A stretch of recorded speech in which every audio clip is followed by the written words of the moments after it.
توضح آخر تحاليل المركز الوطني للإنذار المبكر من المخاطر المتعددة تأثر أجواء السلطنة بخدود لمنخفض جوي ابتداء من اليوم الأربعاء 17 من أكتوبر حتى يوم السبت 20 من أكتوبر لعام 2018.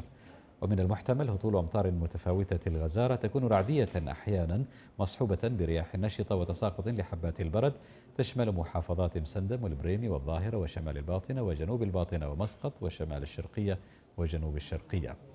وتدعو الهيئة العامة للطيران المدني المواطنين والمقيمين أخذ الحيطة والحذر عند هطول الأمطار وجريان الأودية، والتأكد من حالة البحر قبل ارتياده، ومتابعة النشرات الجوية الصادرة عنها.